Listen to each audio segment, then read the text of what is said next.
This is a real encounter which I experienced when I was a teenager back in 2010. I had written it down in my journal so I wouldn't forget it later. My family and I were traveling to the UK, planning to drive around and stopping by B&Bs. I can't remember the first station we arrived at, but it was very old-fashioned. We drove there after we left the ferry. I do recall, though, that the B&B had the image of a lion's head. After we stored the luggage in our rooms, we decided to do a little exploratory walk through the village. It wasn't a big place. It would maybe take half an hour to see all of it. There weren't a lot of people around either, which, thinking back, was kind of creepy. My parents always took breaks to take some pictures of the aged houses and surroundings, so I kind of grew bored and decided to walk ahead of them. There was only one way to go, so I couldn't really get lost. At least, that's what I thought. I discovered a tiny path leading through two thick stone walls. It kind of appeared to be out of place, as it seemed to have no purpose, and didn't lead anywhere but into nature. It was overgrown with ivy, and as far as I could see, gave way into the woods surrounding the village. I don't know why, but for some reason, I ventured in. I thought that it wouldn't take too long and I would be right back so my parents wouldn't have to worry. Following the path, I arrived at the woods, and from there I found another path, which was much more willowy. I can't remember how long I walked and what turns I took, but in the end I found myself at a cemetery. The gravestones were covered in moss and all crooked. I couldn't read any names, and there was an old church at the end with a broken stained glass window. The sun was shining brightly, so I wasn't afraid and decided to look around. But the closer I got to the church, the more I felt as if I was being watched. If it was nighttime, I probably would have run out of there, but since it was day, I decided to stick around. The place was also eerily quiet.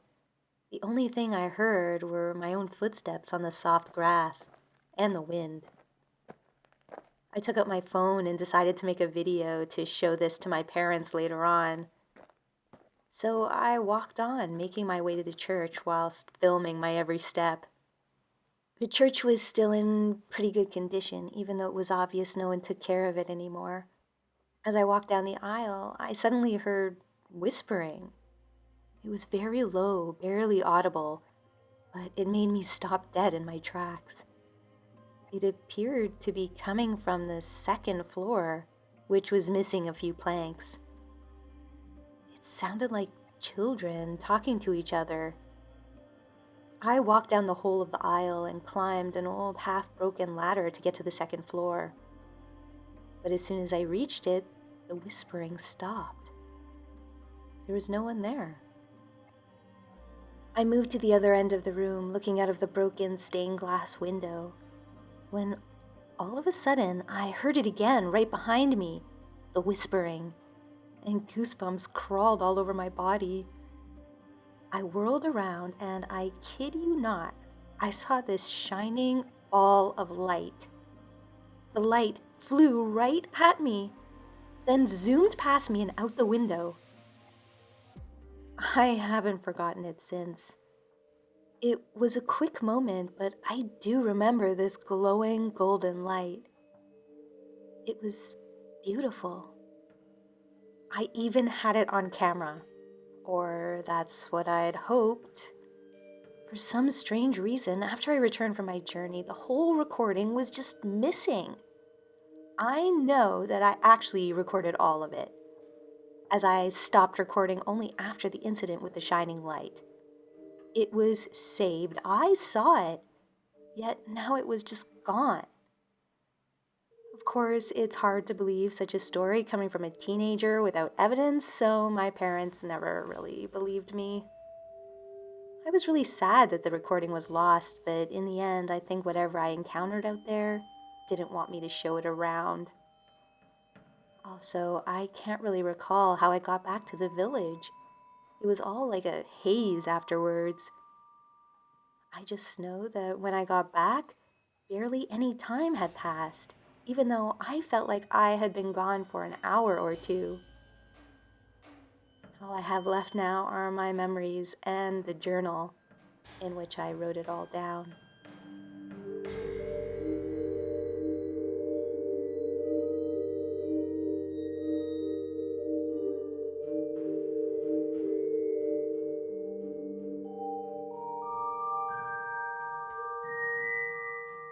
When I was a girl, I lived with my family in a small village in Oxfordshire. It was very safe, and I was always out and about by myself, even very early in the morning, long before 6 a.m., to walk in the local woods and across the fields. It was beautiful there and peaceful, the sort of place one would expect to spot a fairy, if you believed in that sort of thing. But I never saw anything out of the ordinary, not in Oxfordshire. But Wales, that's a different story. I used to go there on holiday with my grandmother, uncle, and aunt every so often. When we traveled, I would see several people in the country, along the side of the road, in the woods or in the fields that I felt were not quite human. These people were tall, adult height to me, with long hair and very beautiful faces. They looked to be real, as in solid, rather than like ghosts. And yet I think some part of me felt that they could be completely invisible if they chose. None of the adults with me ever saw them. These people would watch me, us, my whole family. My feeling about them was ambiguous, as I think was theirs about me. I felt that they were guardians of some kind, seeming almost to be doing a job, neither liking nor disliking it. I would see them from the car when we drove into the area, but only when we passed a certain point. It was as if we had passed into their territory, and they were keeping an eye on us to make sure we didn't do anything they might disapprove of. They never interacted with me, just watched. But sometimes when our holiday was over and we were driving away, I would see them racing alongside the car, appearing and disappearing as we passed woods and houses, bidding me goodbye. Or so I felt. When we came to a certain place on the road north, I don't remember exactly where it was now, but it was in the country rather than in a town. It was as if that was the limit of their territory, and I wouldn't see them anymore after that point. I no longer saw these beings after I turned 10, but I remember them well. I don't know what they were, but I considered them, although I did not put a name to it then, a kind of genius loci, or spirits of that place. It's where they lived, and they were guarding their home. I think now they may have been from a different reality that crossed somehow into ours.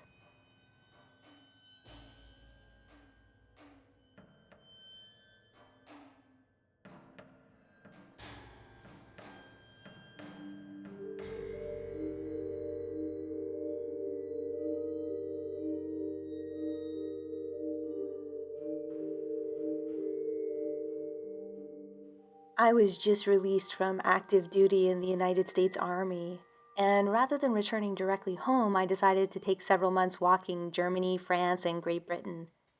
I really enjoyed this trip. There's so many beautiful places in these countries, so much history, art, architecture, old castles and ruins, and natural spaces. During my time in the UK, I crossed the Channel, then took the train north to Edinburgh. From there, I proceeded to walk the coastline southward. This area was deserted but stunning. I was thrilled by the scent of the sea, the crashing of the waves, and all of the incredible rock formations. As I neared an old lighthouse that towered over the water, I noticed one rock formation in particular that I felt myself drawn to. This rock formation had a glistening sheen, and as I stared at it, I almost thought I could see faces carved in the stone. I stood there studying the formation, and a young woman approached me. I didn't know where she had come from. I hadn't noticed anyone else around, but I assumed that I just hadn't seen her, distracted as I was by the rocks. This woman appeared to be a young adult, perhaps in her early 20s. She had long, reddish blonde hair and very fair skin, and was extremely attractive. She wore a sweater and a long skirt. "What are you doing here?" she asked in an accent one would expect for the area. I told her I was a tourist out walking, taking in the sights. She then stated that I should stay away from one particular formation, as the good neighbors, as she put it, who lived there did not like being disturbed. When she pointed the rock formation out to me, I turned to look. It was the same formation I had been drawn to. But when I turned back seconds later, the young woman was gone. I couldn't come up with any explanation for this other than something otherworldly. There was no way she could have just disappeared, and there weren't any places really to just hide. I think fairies are beings from another plane of existence that interact with our own.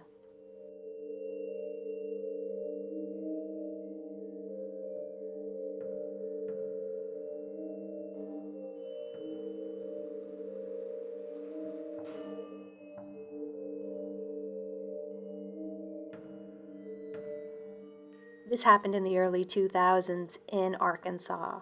We were out in the woods making a crappy indie film.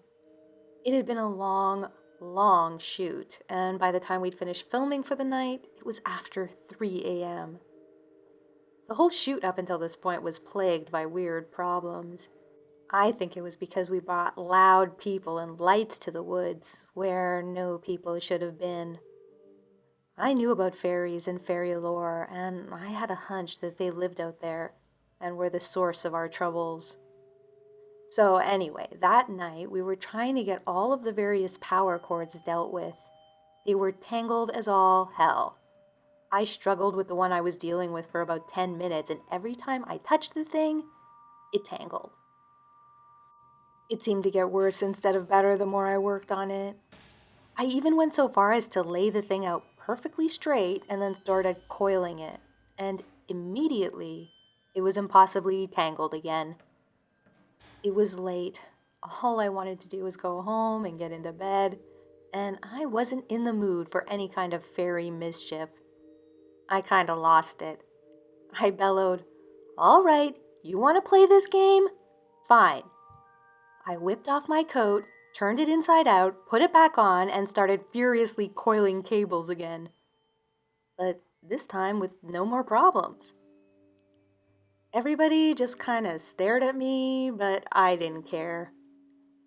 In retrospect, I felt badly that I had to go old school on the mischief, but I was pissed. And it worked. Whoever came up with that trick, turning your coat inside out to confuse the fairies, wasn't lying. So that's what happened. I left out some cookies in apology after that, and it seemed to help. Felt like fairies. The mischief was consistent, and the inside-out coat instantly stopped it. What else could it have been?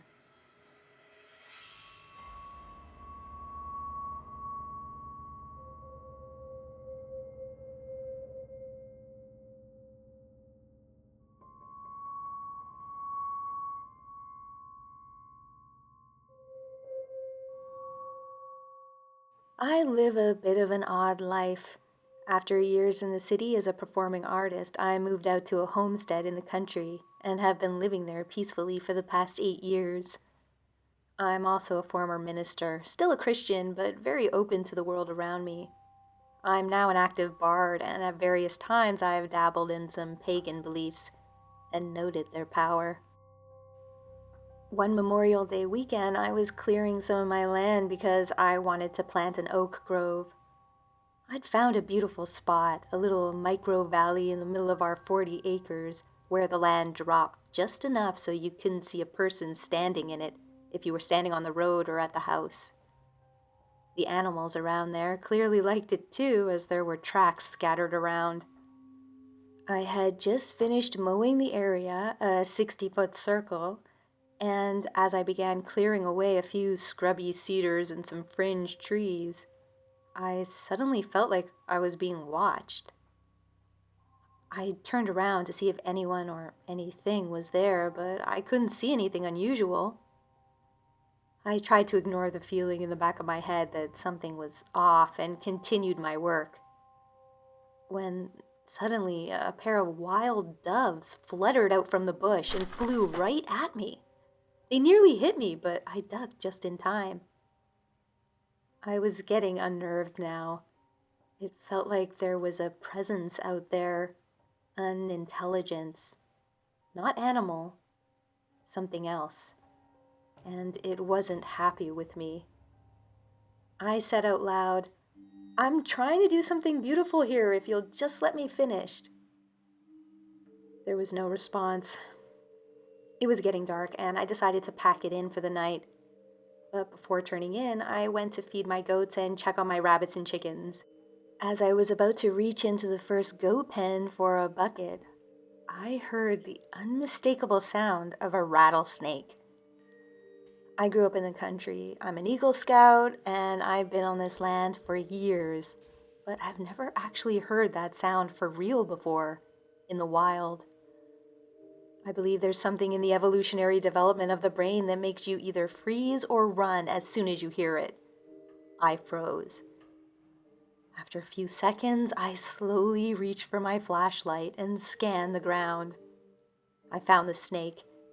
It was angry and inside my billy goat's pen. I ran inside to look for a weapon. I found a sling blade and attached the sharp end to a 4-foot pole. With this, I quickly dispatched the rattler. I know some people will think that's cruel, but I've got a responsibility to protect my animals.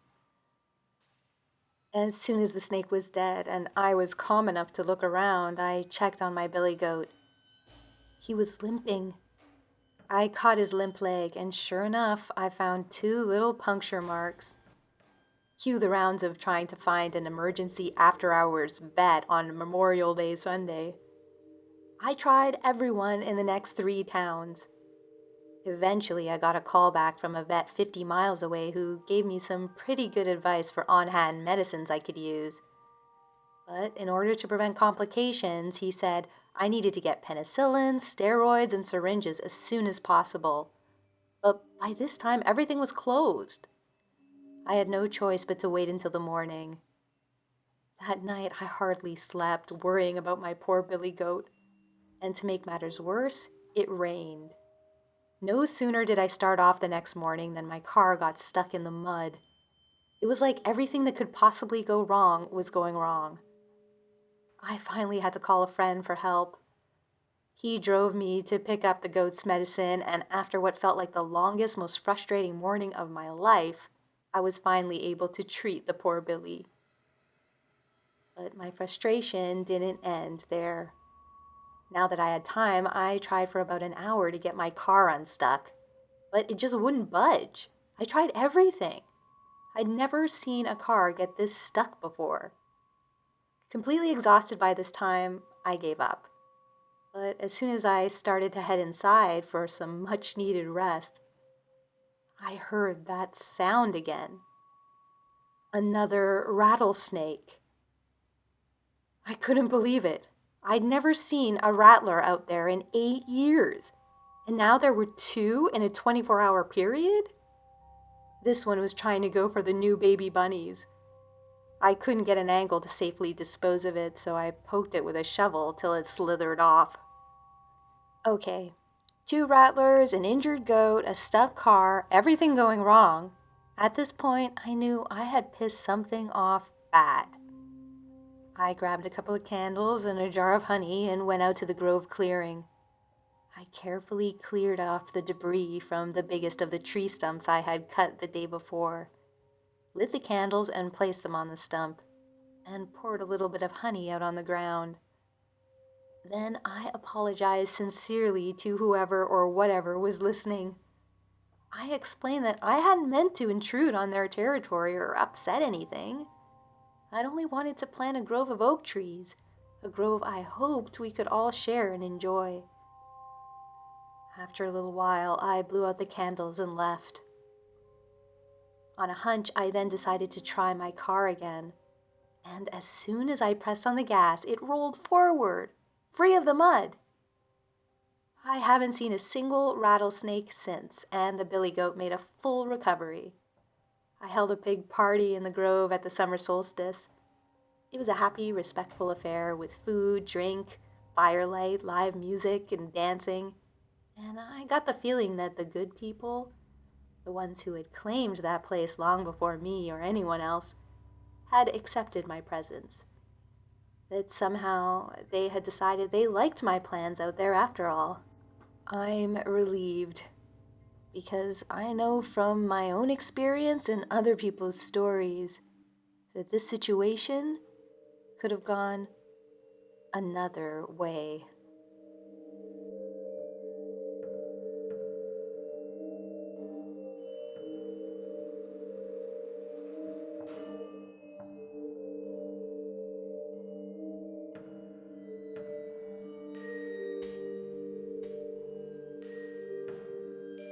A few years ago, I went on a trip to Ireland with my family. I had never been before, and I was completely mesmerized by how beautiful it was. We visited Kerry and Donegal and several spots in Northern Ireland too. On one of our day trips, we visited this place where there was a small castle on an island in the middle of a lake. It looked magical, like Avalon or something. They did boat tours to the island, but we were there the wrong time of year for that, so instead we decided to explore the local walking trails through the woods. We hiked for a long time, I don't know how long, and took many winding trails. And eventually we came across this grove off to the side of one of the trails. I cannot explain how magical this grove was. Vines draped down from the trees, almost like curtains, making the grove feel like a private room.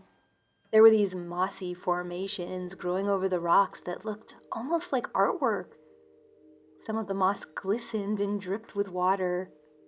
There were little water droplets on almost everything, giving the grove a shimmering feel. It was like we had entered a different world. We stayed there for a little while and took some pictures, and eventually made our way back to the car. Though we got lost a few times on the way to the parking lot. I don't know, things looked different for some reason, and we were having a hard time figuring out what direction we had come from. We did find the car, but this sense of being directionless continued even when we were driving. We drove in circles multiple times, and it took us an unusually long time to find our way back to the main road. By this time, it was getting dark. We hadn't planned to be on the road driving at night, but because of all the time we'd spent driving in circles, this couldn't be helped. We took a wrong turn and found ourselves on these winding back roads that all looked the same. By this time, it was pitch black out. There weren't any street signs or street lights on these country roads, so it was like driving through ink. All we could see was what was directly lit up by our high beams. It felt like we were driving in circles again, round and round. The roads all looked the same. I was getting worried. We hadn't seen any sign of houses or streetlights or main roads, and we had no idea where we were. But we kept driving into this endless darkness. This went on for hours, round and round in the dark. Then something flew out in front of our car. For a split second, it was lit up by the high beams, and I swear it looked like a tiny person with wings. A second later, we heard a loud pop. Our tire had just blown out. As we slowed down, things were looking really bad. As far as I could tell, we were still in the middle of nowhere. If we pulled over, we'd be stuck out there all night. And because it was so dark, a car driving too fast down the road could easily hit us. But for some reason, I felt like we were going to be okay. It felt like the fairies were playing a trick on us, but it wasn't meant to have serious consequences, or so I hoped. I told my dad to just keep driving. I knew the rims were going to be damaged, but just drive for a little while, I said. And what happened next felt like a miracle. Only a couple of minutes later, we came out onto a road with lights. And right across from us was a gas station with a garage and a convenience store. And they were still open. We were saved. We pulled into the gas station, and two incredibly friendly Irish men, one named Ian and one named Paddy, helped us change our tire. Turns out we were only a 5-minute drive from the cottage we were staying at. And we got home after that without any further problems. We felt like simultaneously the unluckiest and luckiest people on earth. Everything went wrong for us, and then suddenly everything went extremely perfectly right. The appearance of the gas station, which by the way had only been 10 minutes till closing, the appearance of the two Irishmen who could easily change our tire. I think fairies had to be involved. Maybe we stumbled into their territory when we found that grove. Maybe they had decided to have a little fun with us before letting us go. No harm done. After all, we'd been very respectful in the grove. We hadn't taken anything or disturbed anything. We'd only taken photographs. Oh, and by the way, none of those photos turned out well. They're all blurry or dull, and none of them really captured the true beauty of that place. I'm including one of the best photos of all the ones I took. I'm glad we didn't take any rocks or pick any flowers really or disturb the place, because I have a feeling if we had, things might not have turned out so well for us in the end.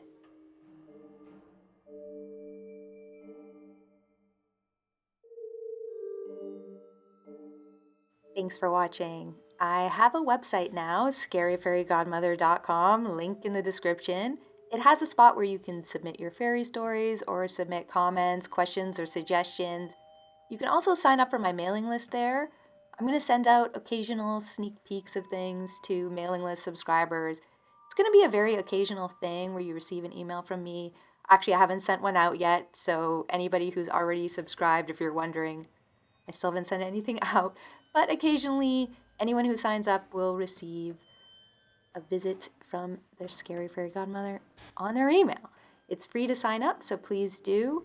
I'm also thinking of adding a forum to the website. I mentioned that last time, where people can post their experiences, share stories, articles, artwork about fairies, that kind of thing. I'm still trying to get an idea of how many people might be interested in participating in something like that. But if you are interested, please comment below just so I can get an idea. And if there's enough people interested, I'll add that. And I'll send an email to those on the mailing list when it's up and running. As always, special thanks goes out to all my supporters on Patreon who are helping to keep this content going and helping me to do things like build websites and hopefully expand in the future. I really appreciate you guys so much and the support you are giving this work. If you like this content and would like to support it, please check out my Patreon page. The link is in the description. The stories in this video came courtesy of subscribers and the Fairy Census, so thanks to everyone who submitted. The stories from the census were edited just for dramatic and narration reasons, but if you would like to read the originals, the link to the census is in the description. If you'd had a fairy experience and would like to share it, please email it to me or submit it on the form on the website. Please comment below. Tell me what you thought of the stories. Do you have a favorite one? Do you have any theories about what sort of fairies were involved in these encounters? Let me know in the comments. Also, if you have any requests for content you'd like to see in future videos. Don't forget to like, share, and subscribe if you're new, and hit the bell to receive notifications of new videos. And until next time, this has been a visit from your scary fairy godmother.